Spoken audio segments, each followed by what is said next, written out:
बिस्मिल्लाहिर्रहमानिर्रहीम। अस्सलामुअलैकुम। अच्छा, बहुत सारे स्टूडेंट्स की तरफ से क्वेरीज़ आ रही थी कि हम जो है वो असेंडिंग और डिसेंडिंग ऑर्डर वाला जो प्रोग्राम है वो किस तरह से बनाएंगे। तो मैंने ये सोचा कि आपको एक वीडियो में मैं इसको एक्सप्लेन कर दूं कि किस तरह से आप बनाएंगे। तो सबसे पहले डिव प्लस प्लस पे मैं इसकी सी प्लस प्लस की बॉयलर प्लेट लिख लेता हूँ। वो क्या है कि इंक्लूड बॉयलर प्लेट, आपको पता है वो कोड जो आपने लिखना ही लिखना होता है किसी भी। अच्छा, इंक्लूड आईओ स्ट्रीम, इसके बाद से और कोई लाइब्रेरी फ़िलहाल मुझे किसी और लाइब्रेरी की ज़रूरत नहीं है, तो मैं डायरेक्ट यूजिंग नेम स्पेस और एसटीडी, ठीक है। और फिर यहाँ पे आके मैंने स्टार्ट किया इंट और मेन एंड देन, ठीक है, और लास्ट में रिटर्न ज़ीरो। यानी ये जब पूरा प्रोग्राम चल जाएगा और ये रिटर्न ज़ीरो करेगा तो इसका मतलब होगा कि आपका प्रोग्राम सक्सेसफुली रन हो गया है। जब इसको आपके मेन को रिटर्न ज़ीरो मिल जाएगा फाइनली, तो इसका मतलब ये होगा कि सक्सेसफुली आपका प्रोग्राम रन हो चुका है। सारी स्टेटमेंट जो भी आपने इस प्रोग्राम के अंदर लिखी थी वो तमाम की तमाम रन हो चुकी हैं। बहरहाल आगे चलते हैं। अच्छा, सबसे पहले अब मुझे अगर कुछ एलिमेंट्स चाहिए, फॉर एग्जांपल मुझे 10 एलिमेंट्स चाहिए, 10 नंबर्स चाहिए जिसको मुझे अरेंज करना है असेंडिंग या डिसेंडिंग के अंदर, तो ज़ाहिर है मुझे वो 10 नंबर्स कहीं ना कहीं स्टोर करने होंगे। तो स्टोर करने के लिए मेरे पास कोई भी वेरिएबल, कोई भी नंबर मैं स्टोर करता हूँ या कोई भी एलिमेंट मैं स्टोर करता हूँ, तो उसके लिए मुझे कोई ना कोई स्पेस चाहिए होता है, कंटेनर चाहिए होता है, वेरिएबल चाहिए होता है, ठीक है। तो मैं ये अज्यूम कर रहा हूँ कि आपको पता है कि वेरिएबल क्या होते हैं और आपको पता है कि एरे क्या होते हैं, ठीक है। उसके आगे से हम लोग देख रहे हैं। तो मैं एक इंटीजर टाइप एरे ले लूँगा और इसकी लेंथ बता दूँगा कि इसकी लेंथ, फॉर एग्जांपल इनिशियली हम इसे रखते हैं 5, ठीक है। और ठीक है, उसके बाद से हमने क्या करना है, इस एरे के अंदर ये जो 5 मैंने इसकी लेंथ रखी है, तो ये इंडेक्स 0 से जाएगा इंडेक्स 4 तक, ठीक है। तो ये सारी चीज़ें मैं आपको समझा चुका हूँ। एरे के अंदर जो है वो इंडेक्स नंबर्स होते हैं और वो इंडेक्स शुरू होता है कहाँ से, 0 से होता है, फिर उसके बाद 1 होता है, फिर 3 होता है, और हर इंडेक्स पे आप मुख्तलिफ वैल्यूज़ को स्टोर करवा सकते हैं हर इंडेक्स नंबर पे, ठीक। तो एरे के अंदर एक एरे ले लिया मैंने, ARR के नाम से मैंने एक एरे डिक्लेयर कर दिया है यहाँ पे। अब मैं क्या करूँगा, इसके अंदर कोई वैल्यू स्टोर करवाऊँगा। वैल्यू एरे के अंदर स्टोर करवाने के लिए आप क्या करते हैं कि एक लूप लेते हैं, लूप बनाते हैं, फॉर लूप, ठीक है। और ये फॉर लूप जो है, इसमें सबसे पहले मैं करता हूँ इंट और एक वेरिएबल लेता हूँ। कोई भी वेरिएबल ले सकते हैं, आई भी ले सकते हैं, कोई भी वेरिएबल ले सकते हैं। मैं एक्स ले रहा हूँ यहाँ पे, एक्स इज़ इक्वल टू 1, ठीक है। और मैंने इनिशियली एक्स की वैल्यू रख दी क्या, 1, ठीक है। और फिर मैंने x को चेक किया कि x अगर लेस देन इक्वल टू है किसके, 5 के, तो फिर वो नीचे इसके अंदर जो भी स्टेटमेंट्स हैं वो रन होने लगेंगी और फिर वापस आके ये इसके अंदर क्या कर देगा, x प्लस प्लस, ठीक है। और मैंने x की जगह इसको यूँ करते हैं, a कर लेते हैं, ठीक है, यस, a प्लस प्लस, ठीक। इसके अंदर आके फिर मैंने क्या, स्क्रीन पे प्रिंट करवाया, यूज़र से कहा कि भाई आप जो हैं वो मुझे 10 नंबर्स दें, एंटर अ नंबर, ठीक है। और ओके, ये स्क्रीन पे प्रिंट हो जाएगा, ठीक है। उसके बाद क्या होगा, जो भी नंबर वो एंटर करेगा उसको वो स्टोर कर देगा किसके अंदर, किसके अंदर हम स्टोर करवाएंगे, एरे के आई इंडेक्स नंबर पे।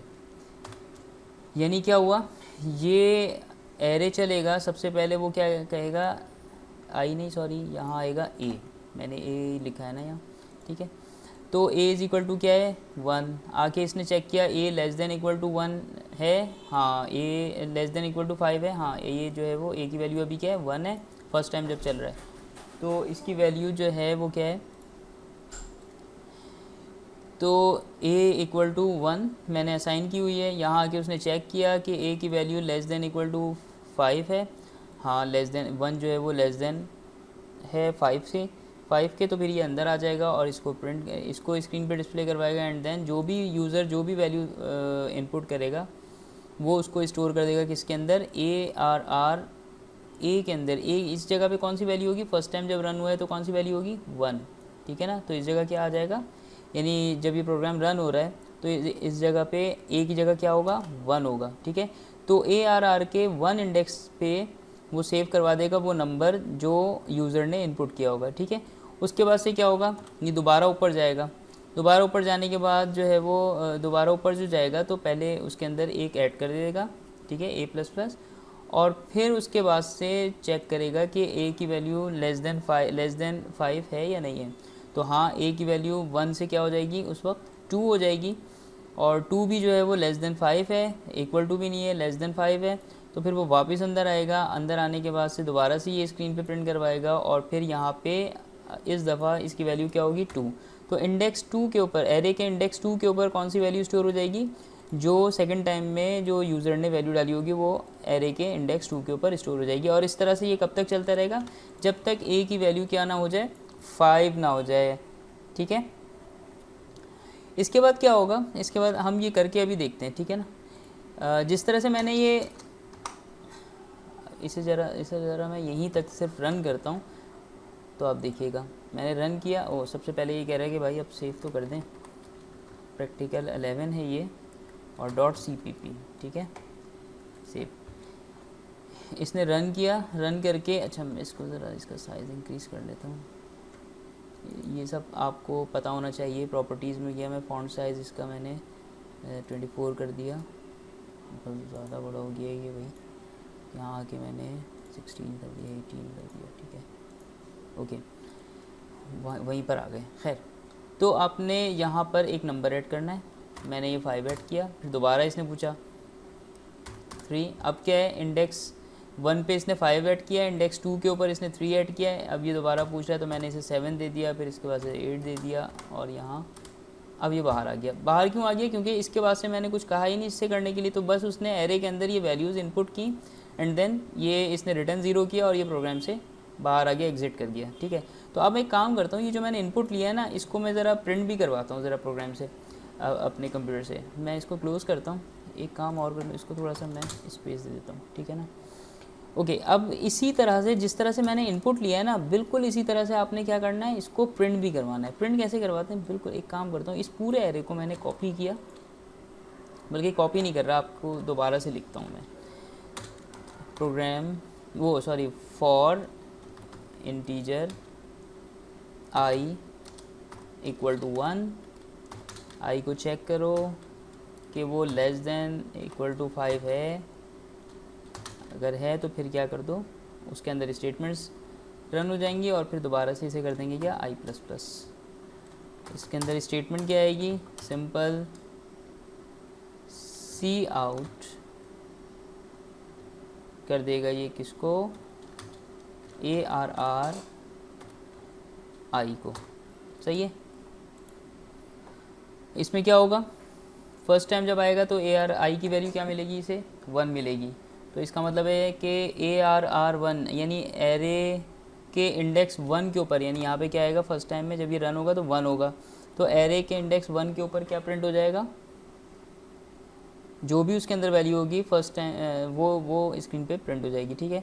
फिर नेक्स्ट टाइम आएगा, दोबारा से ये इसमें एक ऐड कर देगा i++ करके, फिर दोबारा से जब आएगा तो इसकी वैल्यू हो चुकी होगी 2, तो 2 इंडेक्स पे जो भी वैल्यू होगी वो स्क्रीन पे प्रिंट कर देगा, और इस तरह से कहाँ तक चलेगा, 5 तक, ठीक है। तो ज़रा इसे रन करके देखते हैं क्या हुआ। मैं नंबर ऐड करता हूँ, 5 एंटर किया, फिर दोबारा से मैंने एंटर किया ये, और इस तरह से। अच्छा, अब देखें ये मैंने नंबर्स एंटर किए हैं, सही है। तो हर दफ़ा इसने नेक्स्ट लाइन पे इसने वैल्यू ली, और लेने के बाद से उसको यहाँ प्रिंट कर दिया, 4 ये रहा, सबसे पहले था 5, ये रहा 5, फिर 4, फिर ये रहा 4, इस तरह से सारी। मैं इसको थोड़ा सा इम्प्रूव कर लेता हूँ, यूँ करूँगा कि मैं इसमें एक लास्ट में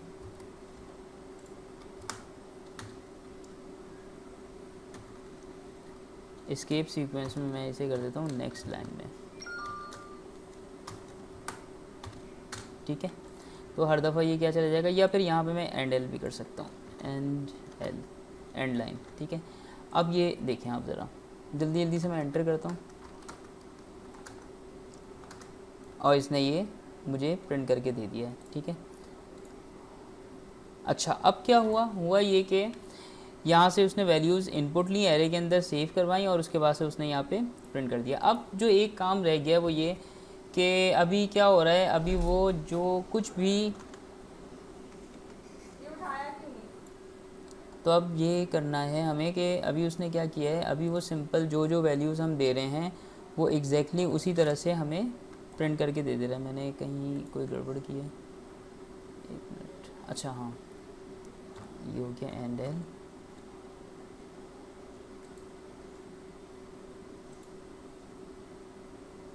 ओके, ये पहले में बंद, ओके ये ऑलरेडी चल रहा है इसलिए एरर दे रहा था।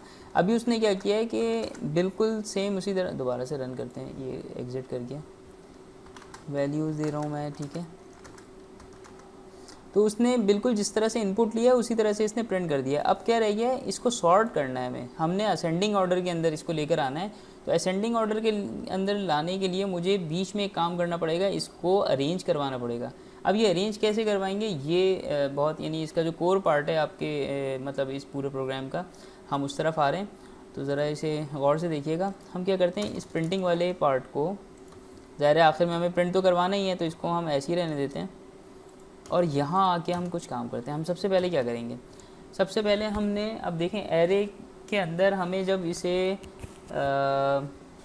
सॉर्टिंग करनी है तो उसमें हमने करना क्या होगा कि इंडेक्स 1 पे जो भी एलिमेंट होगा या इंडेक्स 0 पे जो भी एलिमेंट होगा, ठीक है ना,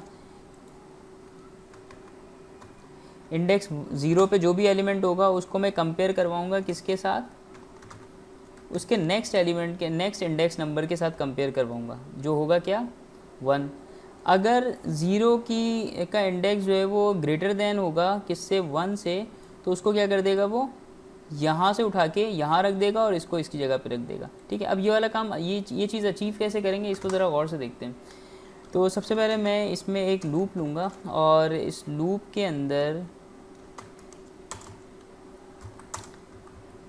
अंदर मैंने रखा I, integer I is equal to 1, ठीक है। और फिर चेक करो कि आई जो है वो लेस देन 5 है। इफ़ यस तो फिर वो सारे अंदर की स्टेटमेंट्स रन कर देगा और फिर आई प्लस प्लस, ठीक है। अच्छा, अब अंदर क्या करना है, अंदर एक लूप और चलेगा। यहाँ से क्या करेगा, इस लूप से वो उठाएगा एक एरे के एक एलिमेंट को, ठीक है ना। मैं यहाँ अगर ये एरे आप लोगों के सामने कमेंट के अंदर बना दूँ ना तो आप लोगों को और आसान हो जाएगा, ठीक है। आप समझ जाइएगा कि ये एरे है, ठीक है ना। ये एरे 0 है, हमने 1 से शुरू किया है, मैं इसे 1 ही ले रहा हूँ, ठीक है। उसके बाद से 2, इंडेक्स नंबर 2, और फिर index 3, index 4 and then index 5, ठीक है। हर इंडेक्स के ऊपर एक कोई ना कोई जो है वो वैल्यू रखी हुई है, ठीक है। ये मैंने कमेंट के अंदर यहाँ पे सिर्फ आपको समझाने के लिए रखा है। वो क्या करेगा, सबसे पहले देखेगा आई इक्वल टू क्या है 1। अच्छा, इससे पहले इंडेक्स 0 भी है, लेकिन क्योंकि हमने इंडेक्स 0 पे हम बात ही नहीं कर रहे, उसको हमने स्किप कर दिया है, छोड़ दिया है, तो इसलिए मैंने यहाँ लिखा भी नहीं है। सही है, किसी भी एरे के अंदर सबसे पहले क्या होता है, इंडेक्स 0 होता है, 0 से शुरू होता है इंडेक्स, ठीक है। ये पता होना चाहिए। ओके, मैंने क्या किया, ये वाला जो लूप है ये क्या करेगा, आई की वैल्यू को उठाएगा, उठाने के बाद से उसे क्या करेगा, इसके साथ कंपेयर करेगा, सही है। फिर उसके बाद से इसके साथ कंपेयर करेगा, फिर इसी वैल्यू को उठा के इस 4 के साथ, 4 इंडेक्स नंबर पे जो वैल्यू होगी उसको उसके साथ कंपेयर करेगा। एक एक वैल्यू के साथ कंपेयर करता चला जाएगा, जहाँ उसे ये मिलेगा कि ये जो आई है ये ग्रेटर दैन है इनमें से किसी भी नंबर के, तो वो वहाँ रुक के क्या करेगा, इस वैल्यू को उसकी जगह रखेगा और फिर और वो वाली वैल्यू के कहाँ ला के रख देगा, इसकी जगह पर, ठीक है। तो ये होगा क्या, इसका मतलब मुझे अंदर एक और लूप चाहिए और उस लूप के अंदर मैं क्या करूँगा, एक इंटीजर टाइप एक और वैल्यू वेरिएबल लिया मैंने, और इस j के अंदर मैंने क्या किया, इक्वल टू, अब देखें अब j के अंदर आपने क्या करना है, i+1, यानी i की वैल्यू क्या है, फर्स्ट टाइम में 1 है, ठीक है। तो यहाँ पर मुझे 1 के बाद वाला एलिमेंट के बाद वाले एलिमेंट के साथ कंपेयर करना है ना, तो मैंने इसलिए यहाँ पे क्या कर दिया, j की वैल्यू को कि i की जो भी वैल्यू है उसके अंदर 1 प्लस कर दो, तो वो उससे नेक्स्ट वाले इंडेक्स नंबर वाला इंडेक्स नंबर जो है वो हमें यहाँ पे अचीव हो जाएगा, ठीक है। तो इस तरह से आप करेंगे, और फिर उसके बाद क्या कर देंगे, j क्या है, अगर लेस देन है 5 के, if j less than 5 equal, और फिर यहाँ क्या करना है, आपने j प्लस प्लस कर देना है, वैसे ही जैसे हम ऊपर करते आए। उसके बाद से नेक्स्ट, अब यहाँ पे आपने क्या करना है, चेक करवाना है। क्या चेक करवाना है, देखें यहाँ से आपने पहला इंडेक्स उठा लिया, ये इसकी जो भी वैल्यू है, फिर यहाँ से आपने दूसरे इंडेक्स के साथ हम इस पहले वाले इंडेक्स को कंपेयर करवा रहे हैं, और कंपेयर करने के बाद हमने उसको शिफ्ट करना है, सही है। तो इस काम के लिए सबसे पहले मैं चेक करूँगा, तो चेक करने के लिए हम यूज़ करते हैं क्या, इफ़, सही है, इफ़ ARR I, कौन सा, ये वाला, ठीक है ना, यहाँ से जो हमने उठाया है, अगर ये क्या है,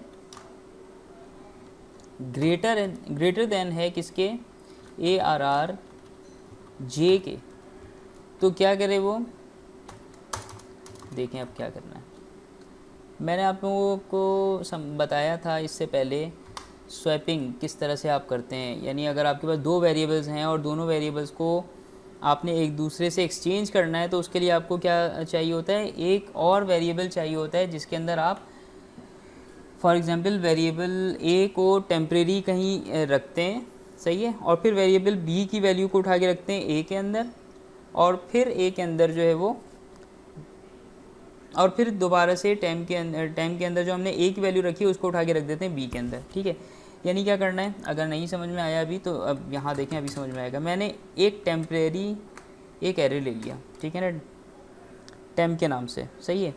इसके अंदर हम थोड़ी देर के लिए अपनी एक वैल्यू को, किसी भी इंडेक्स नंबर पे जो भी वैल्यू होगी उसको हम टेम्परेरी रखेंगे, और फिर उसके बाद आगे चलेंगे।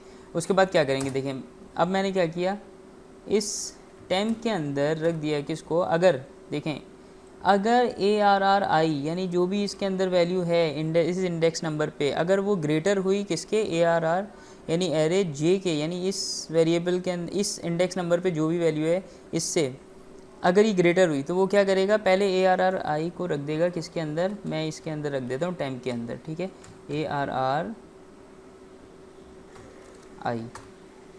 मैंने टेम्परेरी किसके अंदर रख दिया, इसके अंदर, सही है, ताकि ये अपनी जगह मौजूद रहे ना, टेम्परेरी मैं इसके अंदर रख दिया। उसके बाद से मैंने क्या किया, अब ARR I के अंदर किसकी वैल्यू रख दी, I के अंदर, क्योंकि I को तो उठा के मैंने कहाँ रख दिया, ARR I को जो है मैंने उठा के कहाँ रख दिया, टेम्प के अंदर रख दिया, तो अब ये यहाँ पे रखा हुआ है। अब ARR I की जगह, ARR I की वैल्यू की जगह मैं इसके अंदर असाइन कर देता हूँ किसकी, ARR J की वैल्यू को, क्योंकि ARR J जो है वो इस स्मॉलर है किससे, ARR I से, ठीक है ना। और फिर वापस मैं क्या करूँगा, ARR यानी एरे के इंडेक्स J के ऊपर इस वक्त जो भी वैल्यू होगी उसको मैं वापस लाके उसके अंदर मैं रख दूंगा किसको, वो जो टेम्परेरी एक हमने ये बनाया ना, इसके अंदर जो भी मैंने I की वैल्यू रखी थी उसको उठा के मैं कहाँ कर दूंगा, ARR J के अंदर, और यहाँ पे मैंने कर दिया इस तरह से, ठीक है। तो इसके अंदर ज़ाहिर है कि मैंने कौन सी वैल्यू रखी है, आपको अभी मैंने बताया कि मैंने ARR यानी एरे के इस इंडेक्स पे जो भी वैल्यू थी मैंने उसको उठा के इसके अंदर रखा था, और फिर इसके अंदर जो भी वैल्यू आ गई उसको मैंने वापस रख दिया किसके अंदर, इसके अंदर। तो इस तरह से स्वैपिंग हो गई, ठीक है। अब ज़रा इसको रन करके देखते हैं कि क्या हमने अचीव किया या नहीं, ज़रा इसे चेक करते हैं। थोड़ा सा मैं इसको सेट कर लूँ, आ जाओ भाई ऊपर आ जाओ, ओके। ये पूरा कोड आपको एक साथ यहाँ नज़र आ जाएगा।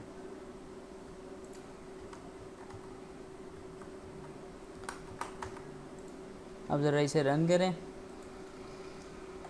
ये आपसे फर्स्ट नंबर पूछ रहा है, मैंने कहा 4, देन 8, देन 9, 2, 1। ठीक, अब मैं जैसे ही एंटर करूँगा तो ये मुझे सॉर्टेड नंबर देगा 4, 8, 9, 2, 1। अच्छा, इसने डिसेंडिंग कर दिया है। देखें इसमें क्या हुआ, आई जे को आप कंपेयर करवा रहे हैं ना इसके, तो इसके साथ तो ये आप इस तरह से कंपेयर करवाएंगे कि जे, हाँ ठीक है, जे लेस देन इक्वल टू 5 है। तो अब ज़रा इसको रन करके देखते हैं। थोड़ा सा मैं सॉर्टेड कर दूँ, रन करते हैं इसको। ये मैं वैल्यूज़ दे रहा हूँ 9, 2, 1, 7, 5, 1, 2, 5, 7, 9। ये हो गया इसमें असेंडिंग ऑर्डर में। और अगर आपको इसको डिसेंडिंग ऑर्डर में करना है तो सिर्फ़ और सिर्फ आप क्या करें, यहाँ आकर आपने क्या कर देना है, इसको ग्रेटर देन के बजाय आपने क्या कर देना है, लेस देन। ठीक है ना, ये जो कंपैरिजन आप कर रहे हैं इन दोनों का, इस जगह आके सिर्फ आपने इसको चेंज करना है और ये असेंडिंग से क्या हो जाएगा, डिसेंडिंग। चेक करते हैं ज़रा, 9, 1, 5, 7, 3। ठीक है, 9, 7, 5, 3, 1। ठीक है, मैं असल में क्या कर रहा था, मैंने यहाँ पे ये इक्वल टू का साइन लगाया था इसको कंपेयर करने के लिए, तो इस वजह से ये सही आउटपुट नहीं दे रहा था। तो इस तरह से जो है वो आप असेंडिंग और डिसेंडिंग ऑर्डर, असेंडिंग और डिसेंडिंग ऑर्डर में अपनी सीरीज़ ऑफ वैल्यूज़ को अरेंज कर सकते हैं। ठीक है।